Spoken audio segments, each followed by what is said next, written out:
हि अध्रुवम् इति ध्रुवम्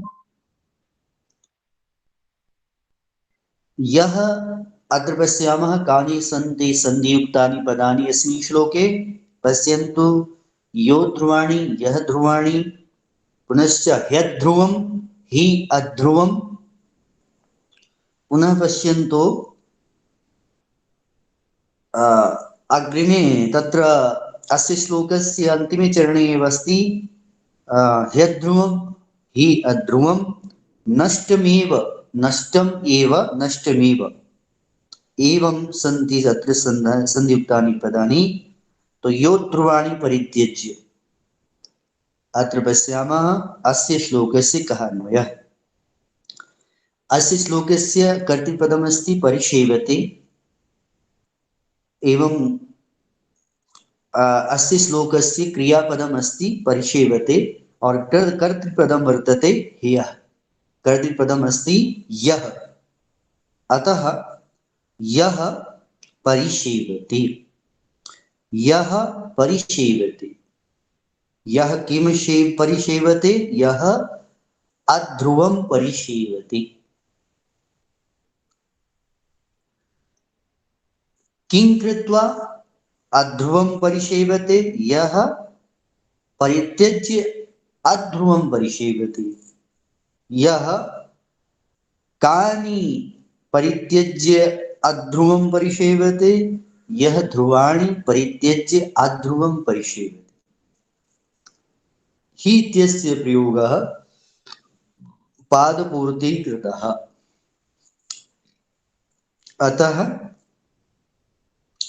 हि इत्यस्य अर्थः निश्चयार्थे अपि भवति परन्तु अत्र पादपूर्ते एव अस्य श्लोकस्य अस्य पदस्य प्रयोगः विहितः अस्ति अतः अन्वयः कथं भविष्यति पश्यन्तु एकवारं यः ध्रुवाणि परित्यज्य अध्रुवं परिसेवते पुनश्च द्वितीयं वाक्यमस्ति पश्यन्तु ध्रुवाणि तस्य नश्यन्ति तस्य ध्रुवाणि नश्यन्ति ध्रुवाणि तस्य नश्यन्ति तस्य ध्रुवाणि नश्यन्ति पुनश्च तृतीयस्य वाक्यस्य अन्वयं पश्यन्तु एकवारम् अध्रुवं तत् तत् अध्रुवं नष्टम् एव तत् अध्रुवं नष्टम् एव अत्र हि इत्यस्य वारद्वयं प्रयोगः आगतः अस्ति पश्यन्तु यदि हि इत्यस्य प्रयोगः न कृतः स्यात् तर्हि अध्रुवम् इत्यस्य तत्र श्लोके सन्धि भविष्यति अतः एकस्य वर्णस्य हानिः भविष्यति अतः एके वर्णे गते सति अत्र छन्दोभङ्गः अभविष्यत् एतदर्थं हि इत्यस्य प्रयोगः अत्र कृतः अस्ति हि अध्रुवं ह्यध्रुवम् अत्र यणसन्धि कृतः अतः हकारेण सह यकारस्य योजनं नैव भवितुं शक्नोति अतः सन्धिम् अवरक्ष्य एव हि इत्यस्य प्रयोगः विहितः अस्ति तो वयं दृष्टवन्तः कानि अस्य श्लोकस्य अन्वयं यः पुनः पश्यन्तु यः ध्रुवाणि परित्यज्य अध्रुवं परिसेवते तस्य ध्रुवाणि नश्यन्ति तद् अध्रुवं नष्टम् एव एवम् एतस्य श्लोकस्य अन्वयः अत्र पश्यन्तु समस्तानि पदानि कानि सन्ति अत्र नास्ति तत्र नैव वर्तते तत्र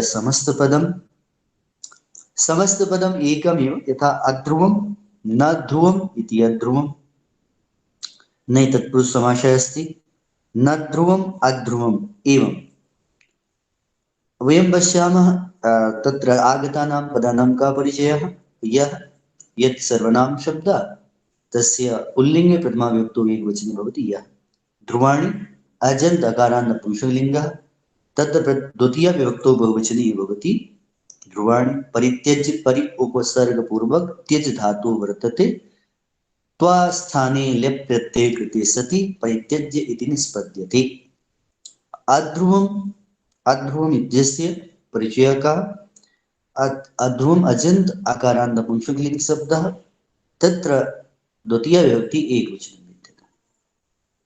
परिसेव्यते, परिसेव्यते परि उपसर्गपूर्वकात् सेव धातु वर्तते, तस्य लट् लगा आत्मनि परि धातु अयमस्ति। अस्य लट् लकारे प्रथम पुरुषस्य एकवचने भवति परिसेव्यते। तस्य तत्सर्वनाम शब्दस्य पुल्लिङ्गे षष्ठी विभक्तौ एकवचने भवति। तस्य ध्रुवाणि अजन्त अकारान्त पुल्लिङ्ग शब्दः। तस्य प्रथमा विभक्तौ एक बहुवचने भवति ध्रुवाणि। नश्यन्ति नश् धातुः वर्तते। लट् लकारस्य प्रथम पुरुषस्य बहुवचनस्य इयं क्रिया वर्तते। अध्रुवम्, अध्रुवम् इति पूर्वम् अस्माभिः परिचयम् उक्तम् एतस्य, अतः वारद्वयं नैव वक्तुं शक्नोमि। पुनः पश्यन्तु, नष्टम् एव, अतः नश् धातुः वर्तते, तस्मिन् अक्ता प्रत्ययः आगतः अस्ति। एतदर्थमेव अत्र नष्टं जातं। नष्टम् इत्यस्य अजन्त आकारान्त नपुंसकलिङ्ग शब्दः, अतः प्रथमा विभक्तौ एकवचने अस्ति नष्टम् एव इति अव्ययम्। तत् इति, तत् इति इत्यस्य प्रयोगः अध्रुवम् इत्यस्य कृते वर्तते, अतः तत् इति सर्वनाम शब्दः नपुंसकलिङ्गे प्रथमा विभक्तौ एकवचने भवति तत्। अतः वयं दृष्टवन्तः कानि सन्ति यत्र कः परिचयः अस्ति अत्र पदानाम्। एकवारं वयम् एतस्य व्याख्यां वयं वक्ष्यामः। यः, यः पुरुषः, यः जनः। ध्रुवाणि, ध्रुवाणि अर्थात् ध्रुवाणि इत्यस्य अर्थः भवति सत्यानि, सत्यं वा। यस्माकं पार्श्वे स्थितानि, ध्रुवाणि यस्माकं पार्श्वे स्थितानि वस्तूनि परित्यज्य त्यक्त्वा अध्रुवम्, अध्रुवं यत् अस्मत् पार्श्वे स्थितं न वर्तते, यत् संभावि वर्तते, तद् वस्तु परिसेव्यते, इच्छति, सेवितुम् इच्छति। तस्य तादृशस्य जनस्य, तस्य तादृशस्य जनस्य ध्रुवाणि तत्पार्श्वे स्थितानि वस्तूनि नश्यन्ति, नष्टानि भवन्ति, तत्र दूरे भवन्ति।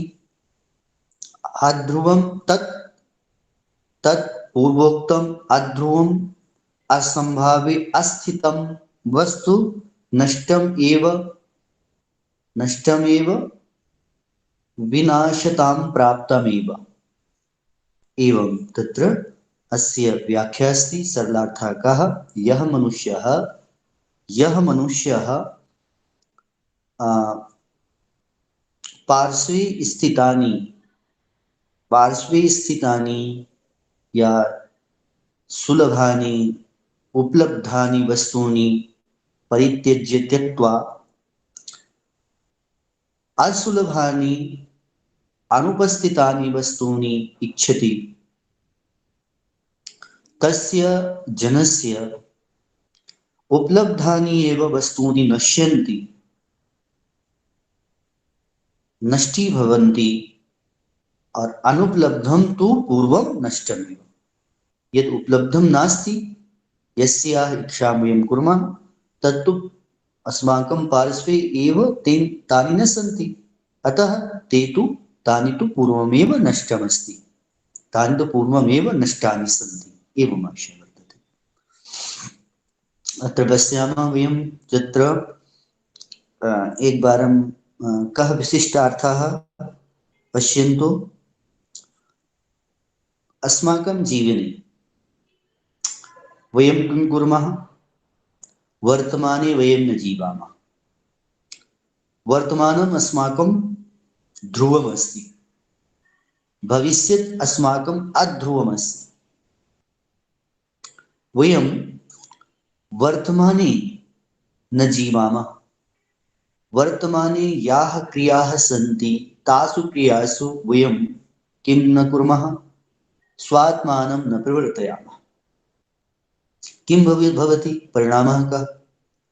वर्तमाने यदि क्रियासु अस्माकं परिवर्तनं न भवति, तो वर्तमानस्य सूत्रमस्ति, वर्तमानस्य सूत्रं भविष्यता सह भवति, भविष्येण सह भवति।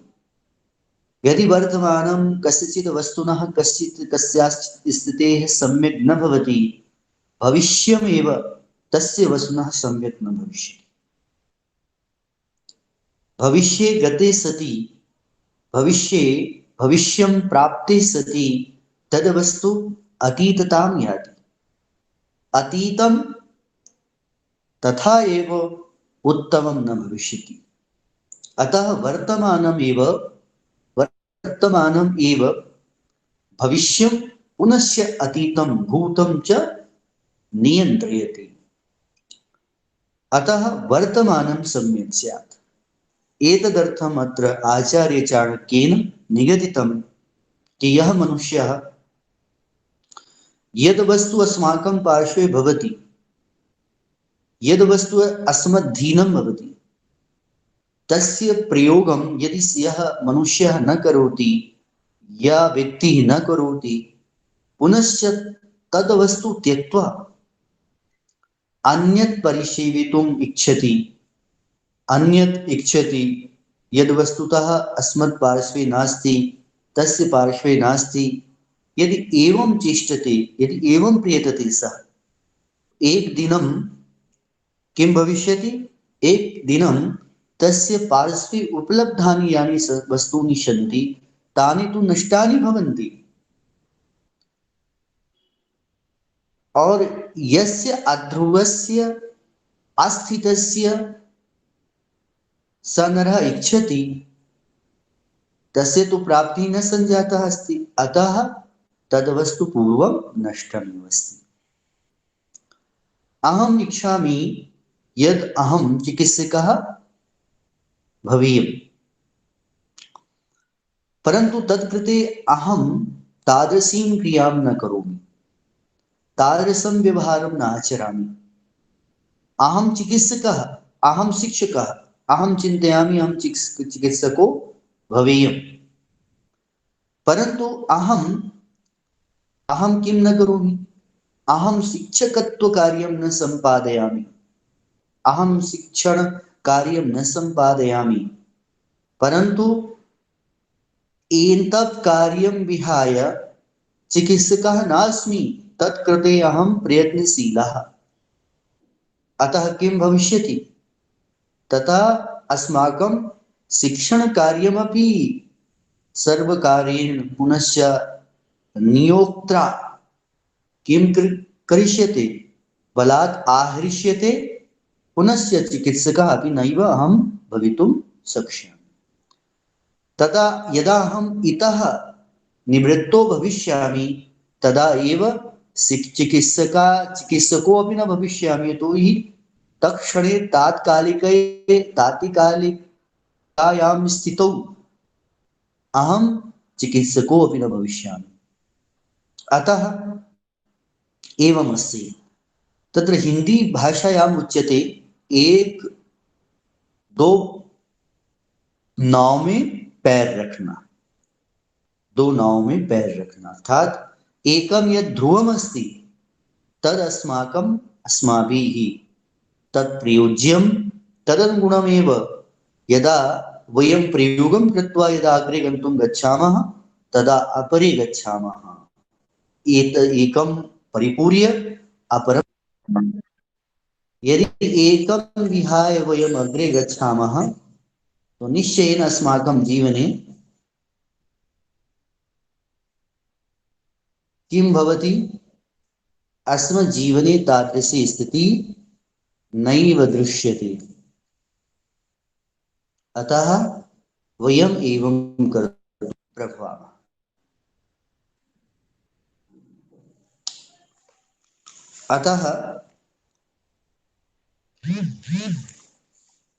अतः सर्वदैव चिन्तनीयं यदा वयं भवामः तत्रैव सम्यक् कृत्वा एव अग्रे गच्छामः। वयं चिन्तयामः, उत्कृष्टतायाः कृते चिन्तनम् अस्माकं भवेत्, परन्तु यदा वयं भवामः, यदा यत्र वयं भवामः तत्र परिपूर्येव अग्रे गच्छामः, न तु तत् त्यक्त्वा एव, या न तु तस्मिन् वस्तुनि या तस्मिन् तद्वस्तूनां विषये वयं चिन्तमानाः एवं लीनाः भवामः यत् यत्र वयं भवामः तदपि अस्मत् दूरी भवेत्। अतः एवं न करणीयम्, एवं नाचरणीयम् इति आचार्य चाणक्यः अस्मान् निबोधयति, अस्मान् बोधयति च। एक बार हम इसको हिंदी में समझ लेते हैं। आचार्य चाणक्य कहते हैं कि देखिए, जो मनुष्य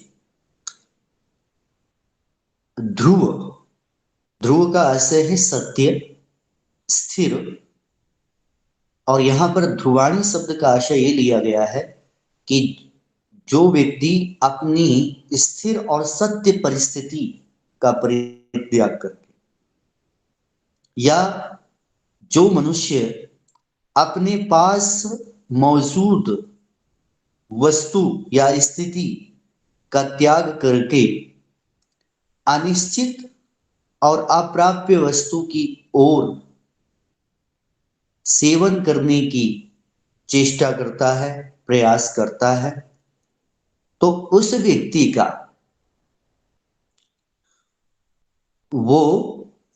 उस व्यक्ति के जो निश्चित वस्तु हैं जो उसके पास हैं वो नष्ट हो जाती है। उसका कारण ये है क्योंकि वह उन पर ध्यान नहीं देता। उन पर न ध्यान देने के कारण जो प्राप्त भी है उसका संरक्षण न करने के कारण, समुचित प्रकार से प्रयोग न करने के कारण वो वस्तुएं नष्ट हो जाती हैं। और जो अध्रुव हैं, जिनकी हम अभी हमारे अप्राप्य हैं, जिनको हमने प्राप्त नहीं किया है, उनके लिए हम सतत चिंतनशील हैं। ऐसी अप्राप्य अवस्था में वे वस्तुएं क्या है? वे वस्तुएं स्वतः ही नष्ट हैं, पहले से ही नष्ट हैं। यदि वो प्राप्त अभी नहीं है तो नहीं प्राप्त होने के कारण क्या है? वो अभी हमें प्राप्त नहीं है तो अभी नष्ट ही समझिए उन्हें, वो नष्ट ही है। जब प्राप्त हो जाएंगी तब वो ध्रुव हो जाएंगी। अभी अप्राप्त है इसलिए अध्रुव है। तो स्थिति ये आती है, जैसे हम क्या करते हैं, एक कार्य को करते हुए अनेक कार्य की चेष्टाएं करते हैं। तो सर्वप्रथम आज के परिप्रेक्ष्य में हमें तो सर्व चतुर्मुखी बनना पड़ता है, क्योंकि प्रतियोगात्मक युग है और इस प्रतियोगी युग में हमें एक ही कार्य नहीं अनेक कार्यों में अपने आप को लगाना पड़ता है। और अनेक कार्यों में लगाने के साथ साथ हम अनेक कार्यों को थोड़ा थोड़ा समय देते हैं। समय बंटवारे के साथ साथ क्या होता है, हम जब समय देते हैं, सबको अलग अलग समय देते हैं, तब वो कार्य एक निश्चित समय पर संपन्न। यदि हम उन सभी कार्यों को छोड़ करके ऐसे कार्य को कि हम करने की चेष्टा करते हैं जो वास्तव में क्या है, अभी उस कार्य को करने का अवसर नहीं मिला है, और हम उस कार्य के विषय में सतत चिंतनशील रहते हैं, तो हमारे जो पहले हम काम कर रहे हैं वो कार्य क्या हो जाते हैं? वो कार्य हमारे शिथिल हो जाते हैं, हम उनको ठीक से कर नहीं पाते, और अंत में क्या होता है, वो या तो हमसे छीन लिए जाते हैं या तो उनमें सार्थक परिणाम न होने के कारण वे नष्ट हो जाते हैं। और जिसकी जो असंभाव्य है, जो अभी अप्राप्य है, जिसके विषय में चिंतनशील रहते हैं, वो तो स्वतः ही पहले से ही नष्ट है। तो कभी भी अपने जीवन में जो वर्तमान की परिस्थितियां हों उन पर चिंतन कीजिए, उन पर विचार कीजिए, क्योंकि वर्तमान के गर्भ में ही भविष्य है और वर्तमान के गर्भ में ही भूत है। भूत और भविष्य का जो जनन होता है, जो उत्पत्ति होती है, वो वर्तमान से ही होती है। तो वर्तमान जो हमारे पास है, जो हमारे पास मौजूद है, हम उसका कैसे प्रयोग करें, किस तरह प्रयोग करें कि हमारा भविष्य निर्माण हो जाए। हमारा भूत निर्माण तो होगा ही, वर्तमान जब आगे जाएगा तो भूत हो जाएगा। जो वर्तमान आगे जाएगा वो भविष्य है, और जो बीता हुआ है वो भूत है। तो दो स्थितियां हैं। तो वर्तमान के धागे भूत और भविष्य से जुड़े हुए हैं, और या कहिए कि वर्तमान में ही भूत और भविष्य गर्भ में है। इसलिए वर्तमान का त्याग न करिए। आपके पास जो वस्तु हैं उनका समुचित प्रयोग करिए, उनका संरक्षण करिए, और उन्हीं से भविष्य की योजना बनाइए। भविष्य की योजना उन्हीं से बनाइए, उनका त्याग करके मत बनाइए। अगर उनका त्याग करके बनाएंगे तो आप लक्ष्य भी, तो उन्हीं से बनाइए, उन्हीं को आधार बनाइए। तो वो आप स्थिर और ध्रुव वस्तु का सहारा लेकर के अध्रुव की ओर जब जाएंगे तो आप बढ़ेंगे, आप विकास की ओर जाएंगे। यदि आप ध्रुव का त्याग करके अध्रुव की ओर जाएंगे तो आप गर्त में जाएंगे। इसलिए भविष्य की यात्रा में ध्रुव को लेकर के, ध्रुव के साथ चलते हुए अध्रुव की ओर चलना है, ना कि ध्रुव का त्याग करके अध्रुव की ओर चलना है। बहुत ही सुंदर श्लोक बताया है आचार्य चाणक्य ने।